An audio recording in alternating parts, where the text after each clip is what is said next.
Kodak Retina Reflex, the first version, the model 025. Now this one, it's got no leatherette on the base because I took that off for a previous video where I was working on the broken spring on the bottom of the film advance. It was the release lever. Broken spring on the base of that, which was preventing this thing from winding correctly. But it's been sitting in the boxes for long enough that it's time to actually service the camera completely, as I intended to do the first time, but never got around to it. So what have we got to do? Well, start taking things to bits, I suppose. And we might just as well start at the top of the camera. And the usual place to start at the top of the camera is with the rewind. So something through the fork of the rewind to stop it turning. And just unscrew the knob with your fingers. You don't need a special tool. Take out this little spacer. Here, we need to have the dial off the top of that meter dial there. I've got a tool to do that. This screwdriver's just got ground away to leave a couple of wee points, and that's all. There's a few ways you can go about making a tool like that, and I've got a video somewhere of how to make special screwdrivers. This little button, same deal. Take those off, lift off the the meter dial stuff here. Take note of what components are here. So we've got the dial, the wavy washer, the film speed dial, we've got a plain washer here, then we've got this piece, and then we've got the screw, with another washer. A small wavy washer that sat under that screw head. So take note of those pieces. So if you know they exist, then you'll know they need to go back sooner or later. Okay, so what else do we need? A screwdriver would be a handy thing. 2 screws here and here, one at the end of the housing. Now this has had the strap lug thumped in, so it might be a bit difficult to get this screw out. We'll see. Nope, came out without a murmur. These screws are chromed brass. Being chromed brass, they're easily damaged, and you want to take some care with them. These 2 screws.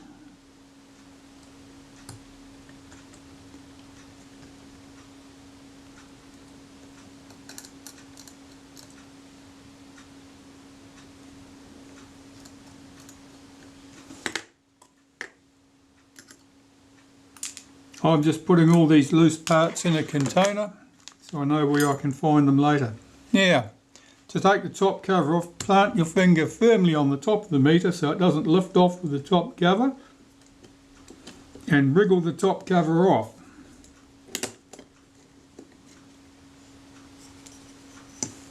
Here's our top cover. In this case, this one is a little bit ugly. I said it had been thumped on the end there and that strap lug had gone, was damaged, and that's certainly the case. This has all been pushed in. This little black piece here, bit of rubber, that lives right there on the end of the meter. It's glued in place on the top cover. It's glued in the inside of the top cover. It sits in that position, and its job is to hold the meter down firmly in place. So don't lose that thing if you're wondering what it is. It comes out of here, and you can see where it used to be glued in position. This top cover has got a fair bit of dust and sand in it. The camera certainly needs some attention. Okay, yeah, camera's looking pretty filthy. The meter, it should just lift up and away. There's a screw post here the meter's got a little loop on it, a plastic loop. You can see that the plastic loop there's got a piece missing. That's quite normal. They're very commonly missing. Often the whole loop is missing. That's not particularly important. But that little piece of missing plastic, that can cause you grief, because it can fall down and jam up the works. This camera is very, very sandy. Well, there's that piece of plastic I just mentioned. It was floating around loose. What they can sometimes do is fall into the mechanism and jam things up. Right, so from here we can take out the shutter release. The shutter release consists of the button, the shaft and the return spring. We can lift off the film release, the lever and its spring. That spring is longer than the spring that came off the shutter release. This is all pretty dirty. Now I'm looking at this. This screw here is quite damaged and it doesn't look like the original. These two screws look appropriate. Someone certainly serviced this camera before. But the prism, 3 screws we need to worry about. That one. Looking at the state of the screws on this camera, it's possible that that is an original screw and it's all just been damaged. Take the screws out.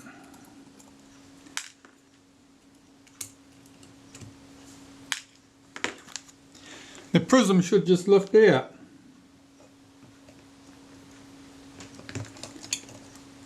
It's just catching on the top of the film advance there. I'll just move that along, hold down this button, hold that down, swing this across a bit. That gives me sufficient clearance to get that prism out. Here we have it. It's got a shim underneath it for a spacer. Be very cautious with this prism. You can see little white dots on the base there. They're not on the surface, or they're rarely on the surface that you can see. They'll be on the inside. You can scrub away on the outside here. You won't get rid of those dots. All you'll do is scratch the plastic, which scratches very easily. I'll show you how to clean the prism later. Back to the camera body. Okay, well we want in, so I'll take off the strap lug.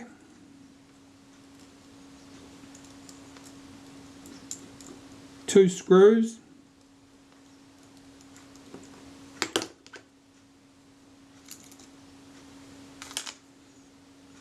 There's a thick shim washer here, a spacer washer. This supports the end of the rack to keep the rack in firm contact with that gear. It sits there like that. There was also a little thin washer under there, and that thin washer's job was to provide a little bit of space underneath that strap lug so that the rack wasn't binding. There may be a spacer washer or there may not be, depends on the camera. Two screws hold down this piece here. This piece here is the rack hold down bracket, and it keeps that rack firmly in contact with the gear down below. So we can lift that rack out. The rack in the Retina Reflex 025 is identical with the rack used in the Retina IIIs rangefinder camera or the Retina Reflex S camera. It's not the same as any other models. The other strap lug, I'll take the screws out of that.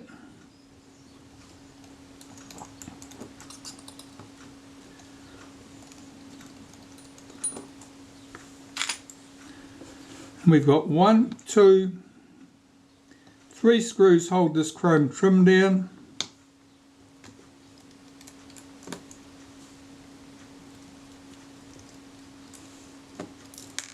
This one is the post that the meter hooks over.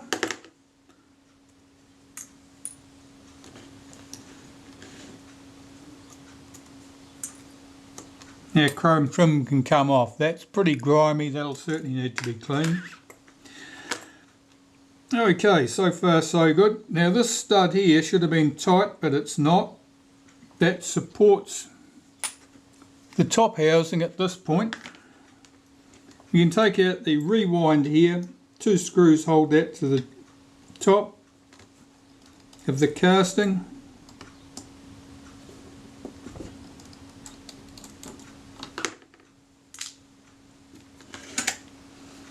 Now you can take the centre out of this, and this will come completely out of the bush. On later cameras they're trapped with a spring clip, they don't come to bits. Alright, so far so good. Here you can see that this screw here is locked in place with lacquer. I'll need a bit of acetone on there to soften that up. And then we need a special screwdriver to undo that. We can take the circlip here off the lock lever and lift its spring off. The release lever here has a screw and a spring underneath it.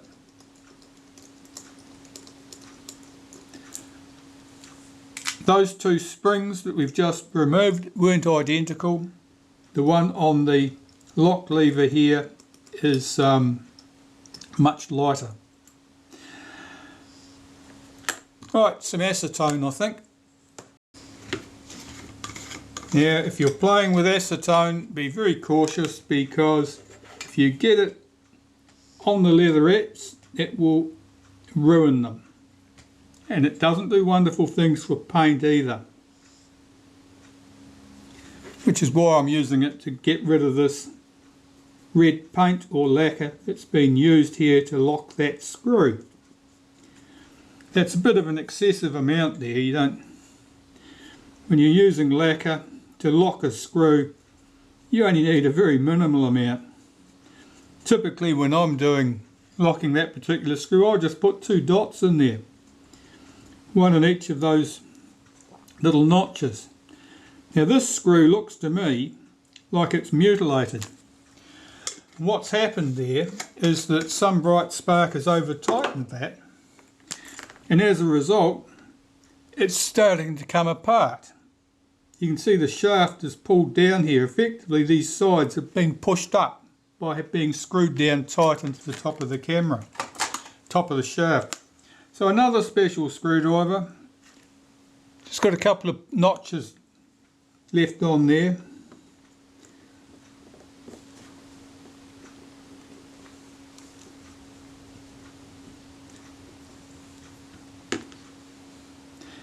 Yes, that screw's certainly not as happy as it should be. It looks dish shaped at the top. It should be flat.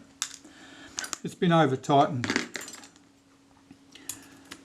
So we've got our drive gear and a flat washer underneath it. Now that flat washer's damaged. The edge of it's got a dent in it. I think this camera's got some history. Okay, so let's get some more pieces off here.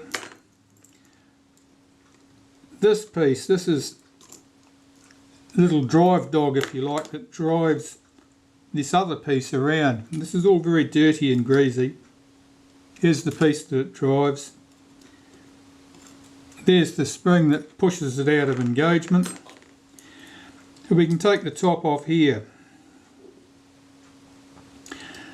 The gear will come off if it's not stuck with dirty old grease, which it probably is. I'll get a better pair of, might come up with a pair of pliers. Yep, it's come up. You might as well be cautious when you're taking this thing off, because you don't want to damage these edges, because then the plate here will not rise and fall smoothly if you've damaged the edges of that, lifting it off. 2 screws. These screws, this screw on this side does nothing but do what screws normally do, which is hold things together. And in this case, it holds this top bush to the housing. On this side, the screw is longer. It has a return spring on it, and that return spring acts against this little pawl here, which stops the film advance from backing up. I'm going to take that spring off so I don't lose it. Just making sure that fell in the box and didn't go anywhere else. Take that bush off, it was underneath it. Okay, well that's about as much as we can do at the top of the camera at this stage. Let's flip it upside down. Film advance lever held on with 3 screws. Now normally you'd be needing to lift the leatherette patch off there, but in this case it's already off. I usually just get underneath it with a scalpel and lift that leatherette away. Now generally speaking, the leatherettes lift off fairly easily, and the scalpel, the action with the scalpel is more an action of lever than it is an action of knife. You're not needing to cut things. Normally you're just using the scalpel blade to get underneath it and lever the leatherette up. So there's our advance lever. It's broken here at the back. That tells me that the camera was dropped, and this is bashed into the back of the camera at this point.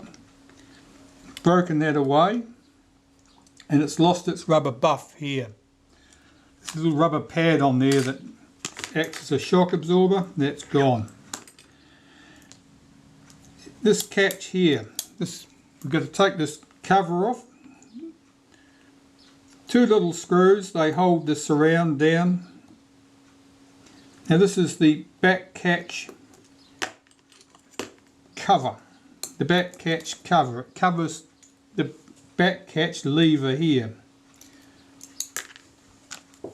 Whoops, things are falling on the floor. Here's our lever and its return spring.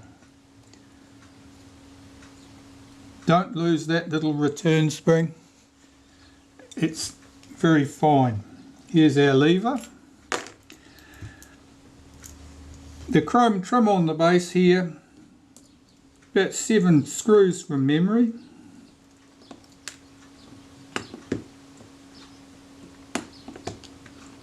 The screw heads are often clogged up with dirt, glue and traces of the leatherette, so just be cautious to make sure that your screwdriver is well engaged before you start twisting it, because otherwise it'll just slip out of the head and make a mess of the screw.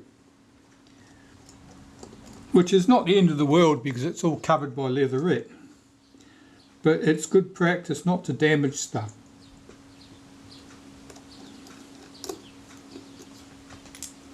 Particularly other people's stuff.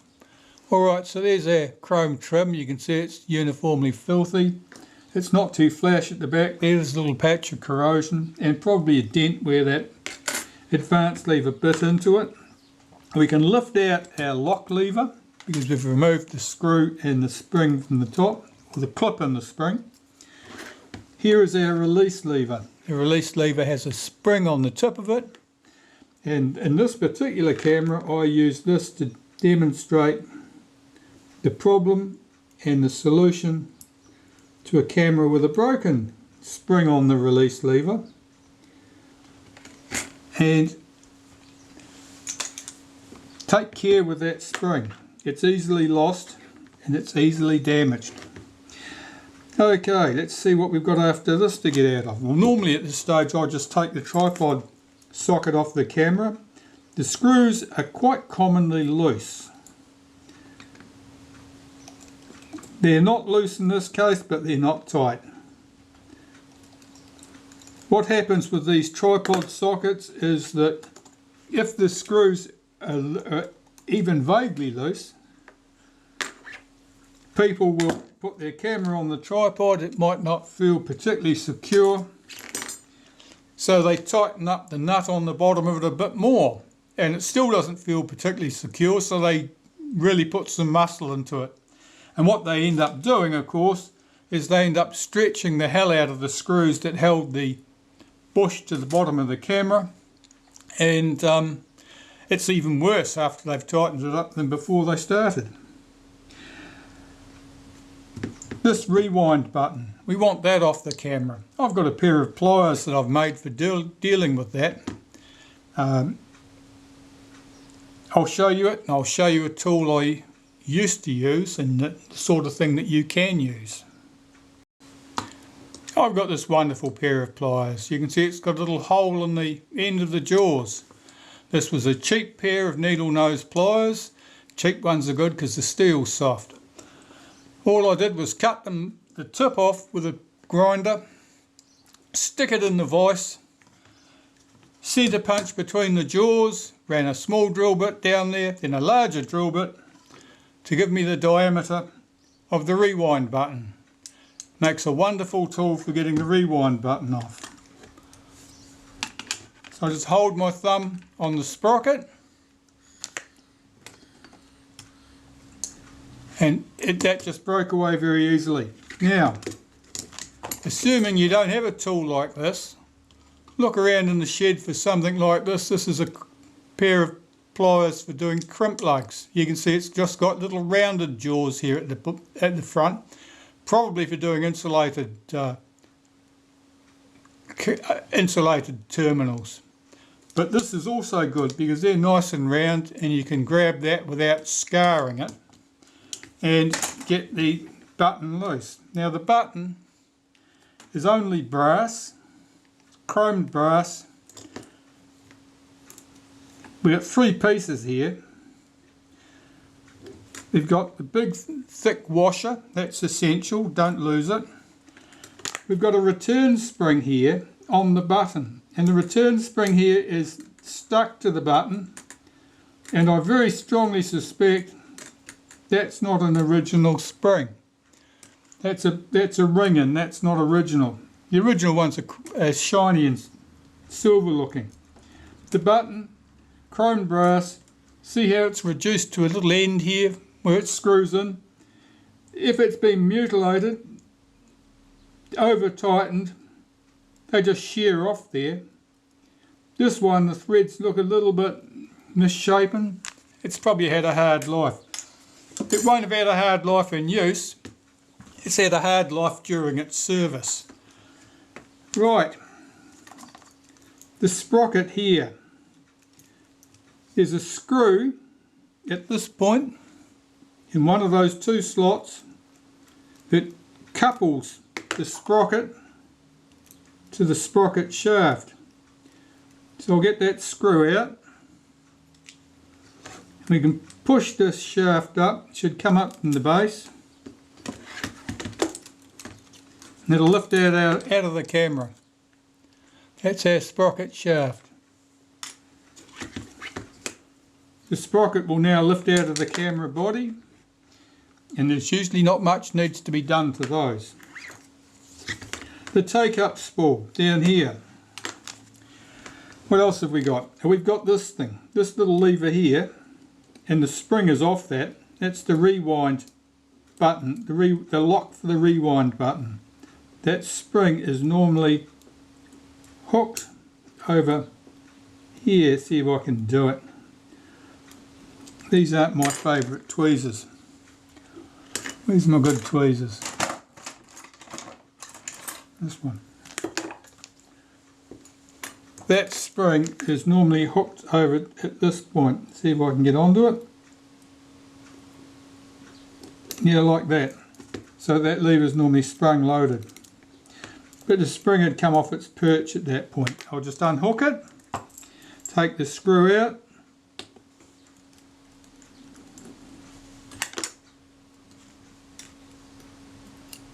there is the spring. That looks fine. And we'll get the lever out, which is tucked underneath the film advance shaft here. Sometimes these are damaged, and they get damaged from people doing silly things really, like trying to hammer the rewind button in, and they just bend and then they'll stick. This little spring, we've got a little coil spring here, and you're probably wondering where the hell that came from if you've got one of these apart. This hole here is where that spring came from. Little coil spring, quite fine. Like all little things, easily lost. And like all those little inconsequential looking things, it's absolutely essential. If you haven't got that, stuff doesn't work right. So we've got 3 screws. Here, here and here. Now if you swing this around, you can find those screw heads and get those 3 screws out. They may be tight, they may be loose. That's alright, it's nice and tight.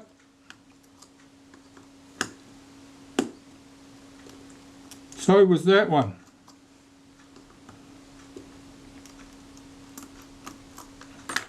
If I press on the top, I can lift that whole shaft out. So here's our shaft. This is the film advance shaft. The grease on here is original grease. It's 60 years old or something. It's sticky. It's no longer grease. It's like a thick syrupy soap. There's the 3 screws that held that bracket in place, and the bracket I'm talking about is this one here, which was held to the base of the camera. This is the return spring here for the film advance.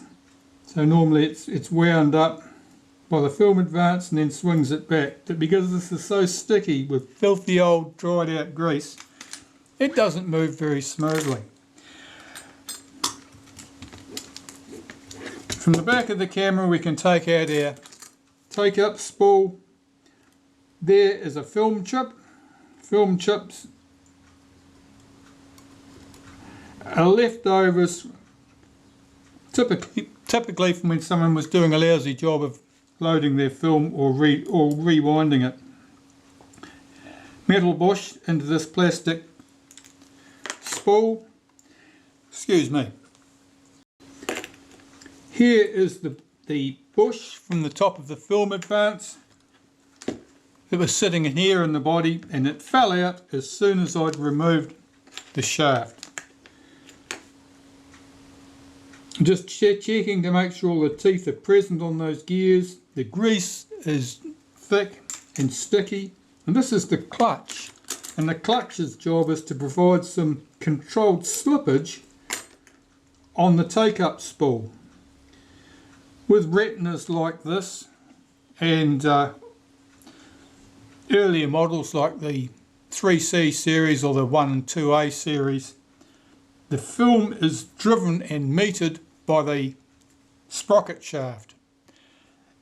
The take-up spool also pulls the film through, but it has a clutch in it which allows for slippage. And if it didn't allow for slippage, what would happen is as the film built up on the take-up spool, the diameter would effectively increase, and the take-up spool would be trying to pull through more film as it moves than the sprocket was feeding through.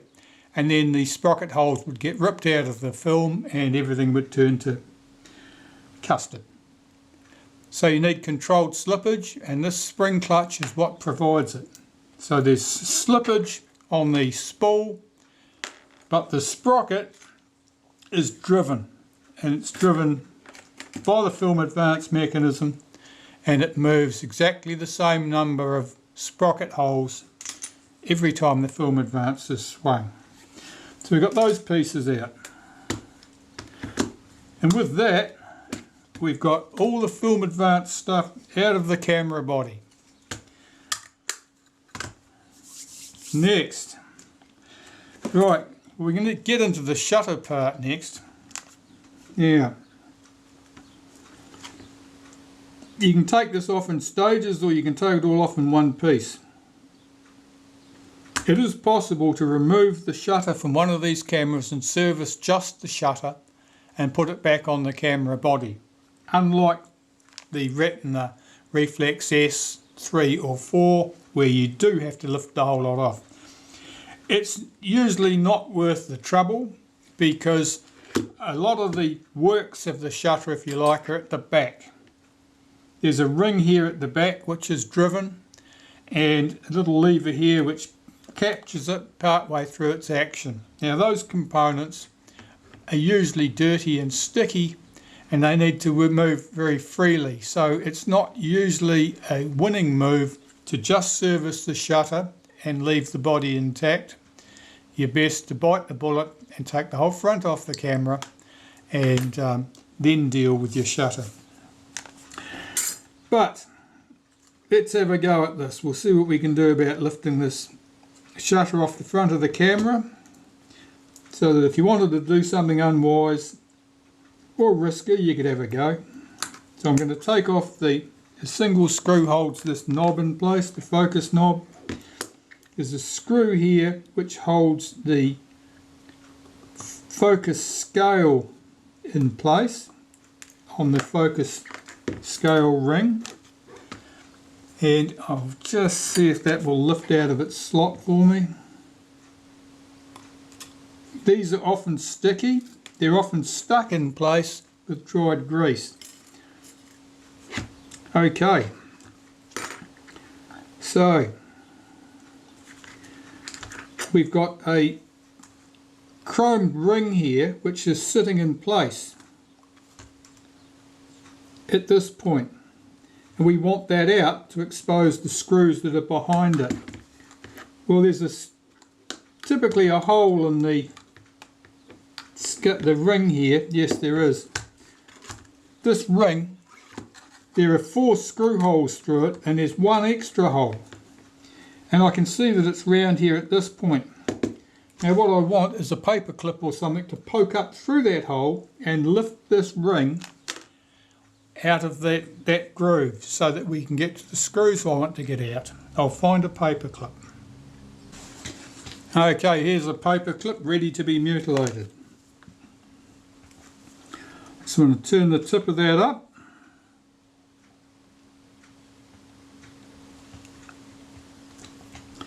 Like that. Then I can get it under the edge here, where I foresaw that hole. There it was there. I should be able to push up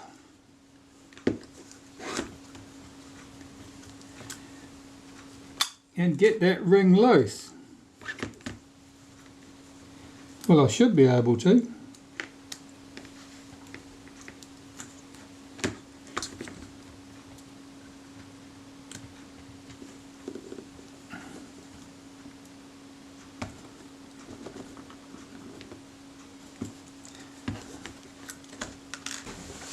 It's absolutely stuck solid.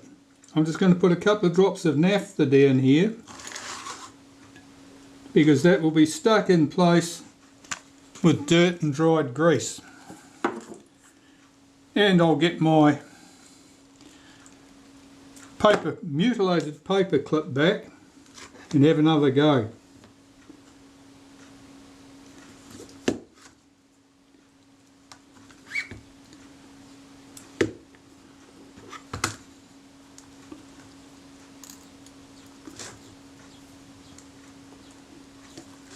And it really doesn't want to move.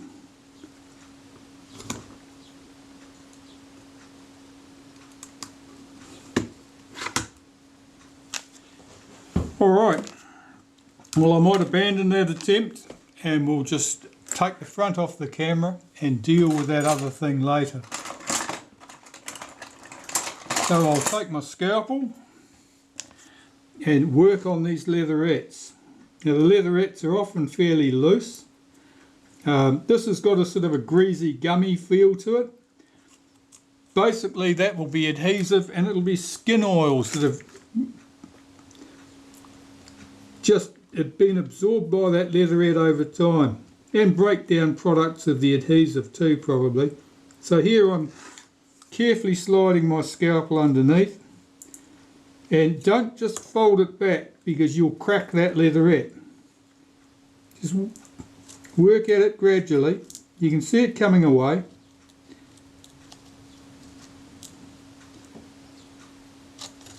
Now with leatherettes like this, where they fold over that edge of the body, that's where they'll be stuck most firmly. So be very cautious around that point, because you get over enthusiastic, you will break the leatherette. There's no doubt about it.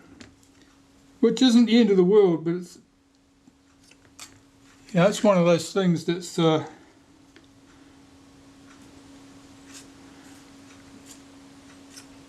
best avoided.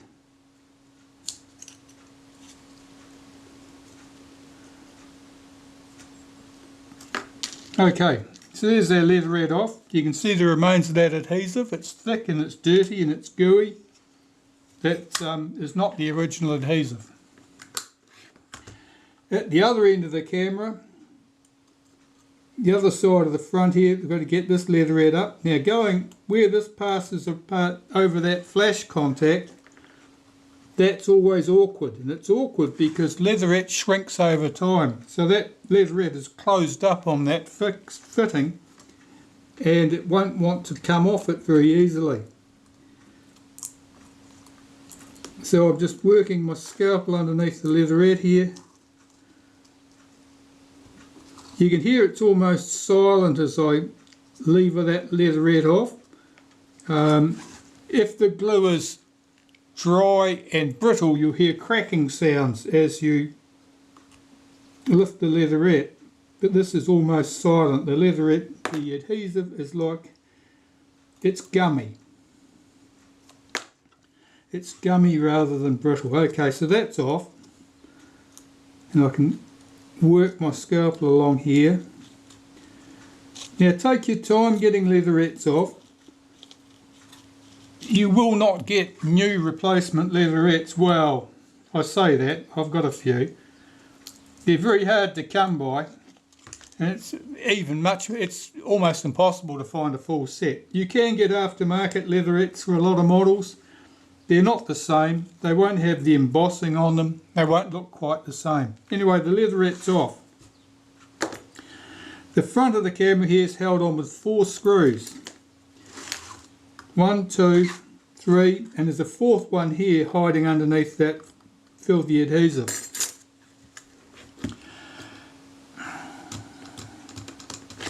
Alright, let's do it. Take those 4 screws out. That screw was loose. That screw was loose. There's no good reason for those screws to be loose. That screw was loose. And that screw was loose. The front should lift off now. And it does. Here's our camera body. Now the cam here, this is 2 pieces, this drive cam. I'll swing that mirror down out of the way. That's the capping plate there. I'll just swing its catch up to catch it. And I'll swing the mirror down, and that should latch into place here. It would do if I had this right. This is all very sticky. That's better, it's caught in place now. So the cam is 2 pieces. See if this will come out as 1 piece. It has. Let's have a look at it. This is the front part of the cam. It cocks the mechanism on the back of the shutter. Here's the cam.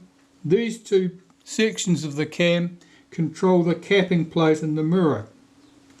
Here's the adjustment screw, which regulates the position of these 2 parts relative to each other. which allows you to make a slight change in timing for the crocking action of the shutter, only slight.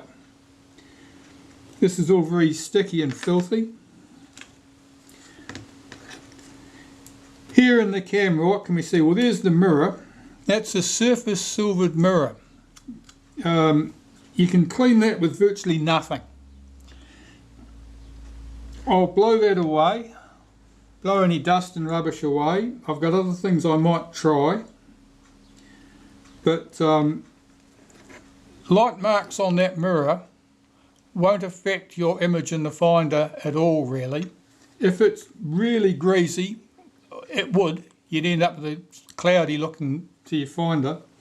But little few marks and specks of dust and rubbish, you won't even see those. They're not in focus in your finder. Okay. I'm looking at this because I know someone's been in here before, and I noticed that the adjustment screw here, which you use to adjust the position of the mirror, to adjust the focus of the image on the finder, this screw looks very mutilated.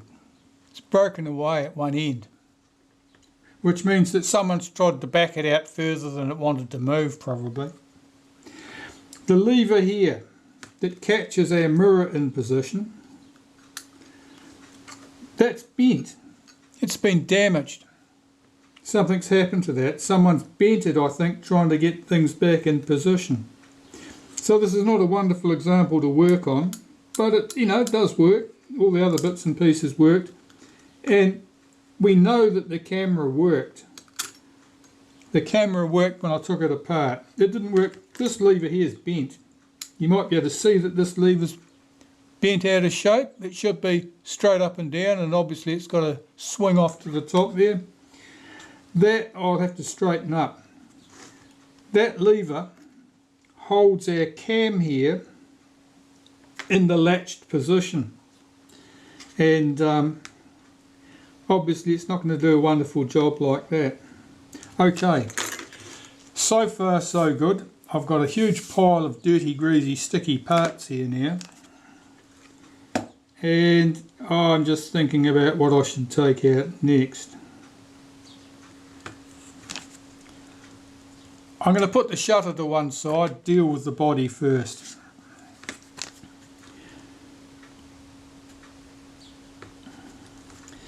Now, in here we have guide rods which control the action of the capping plate and the mirror. The one at the back sets down the capping plate, the one in the middle brings the mirror down into position, and this one is to do with the release of the mirror. Now, in a case like this camera is pretty greasy and dirty. These levers might not move as smoothly as they should. They'll be sticky with grease, maybe a bit of grit or something's in there, maybe even the lever's slightly bent. They're held in with a bracket here, and that bracket is held in place with two screws visible here. To work on these particular components, I always find it most convenient to remove the back of the camera. So there's 3 screws here that hold the hinge to the camera body.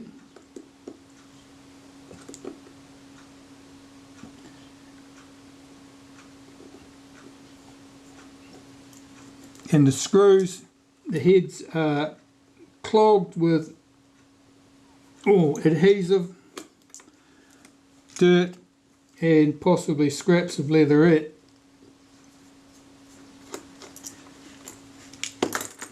Okay, so I can lift that camera back off because it makes it easier to get at these other screws. Now be cautious of this mirror here. In its flipped up position, you see it sticks out of the front of the camera. So when you've got it face down on the bench, you can damage that, and that's undesirable. So I'm going to latch it down into position so that it's inside the camera body while I take these screws out. That's if they'll come out, because they may never have been disturbed in the life of this camera. No, they haven't been. Alright, I'm going to use a hammer to loosen those screws up.